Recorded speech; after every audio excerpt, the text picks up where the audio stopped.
So guys, good morning. So welcome back to Surya Rajmochi Vlog Channel. So guys, आज যাচ্ছি দামোদর নদী দেখতে। So কাকিরা আমাদের দামোদর নদী দেখতে নিয়ে যাচ্ছে। তাহলে চলো ব্লগটা তোমরা দেখতে থাকো এন্ড কি কি মজা করি না করি সব দেখাচ্ছি। চলো। So guys, so এখন এসে গেছে কালেশ্বরী মন্দির দেখতে। দামোদর নদী দেখতে যাওয়ার আগে কাকিরা বলে যে কিছু মন্দির আছে সেই মন্দিরগুলো দেখে নি, তাই চলে আসলাম কালেশ্বরী মন্দিরে। কি করছিস তোরা ছোট্টু ছোট্টু? কি গেছিস দিদা? করবেল হয়ে গেছে আমার কেউকে ভাগ দেয়া যাবে না এটা। আর তুমি বললে চলে আসতেছে দাদা, আমাকে করবেল দিবি না? তুই করবেল দিবি না আমাকে? তুই যে নিচ্ছিস আমাকে দিবি তো? কি করছিস তুই?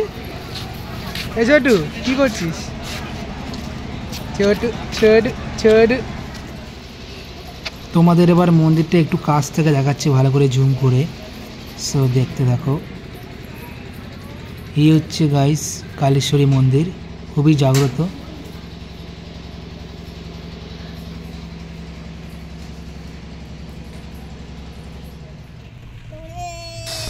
এবার চলো তোমাদের দেখাবো দামোদর নদী। তো এখন দামোদর নদী দেখতেই যাচ্ছি।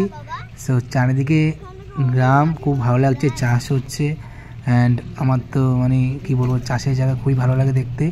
অ্যান্ড যে পরিবেশে সবসময় থাকি না, তো তখন যদি সেই পরিবেশে এসে যাই তো অবভিয়াসলি খুবই ভালো লাগবে, স্বাভাবিক ব্যাপার। অ্যান্ড গ্রাম পরিবেশ কার না ভালো লাগে, সবারই ভালো লাগে। সো এখানেই নেমে পড়লাম টোটো থেকে। টোটো আর ভেতরে যেতে পারবে না। সো এই সরু রাস্তা দিয়ে এখন আমরা হেঁটে হেঁটে যাব দামোদর নদী দেখতে। যেদিকেই তাকাই কিছু না কিছু চাষ হতেই চলেছে। দারুণ লাগছে, দারুণ, হোয়াট এ ভিউ। তোমরা তো সবাই দামোদর নদীর জিওগ্রাফিতে পড়েছো অ্যান্ড আমি এখন সেই দামোদর রিভারের সামনেই প্রেজেন্ট। তো আমার খুবই ভালো লাগছে, জেনারেলি আমার খুবই ভালো লাগছে। ভেতর দিয়ে একটা অনেক আলাদা রকমই ফিল হচ্ছে। সো কাকে ভুলে গেছিলাম ব্লগটি শেষ করতে অ্যান্ড আজ সকাল সকাল বর্ধমান থেকে বেরিয়ে পড়ছি বাড়ি যাওয়ার জন্য।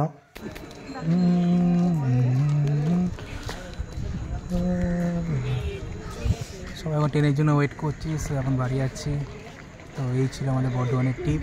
তো সবাই কেমন লাগলো কমেন্ট করে জানিয়ে। সো চলো বাই।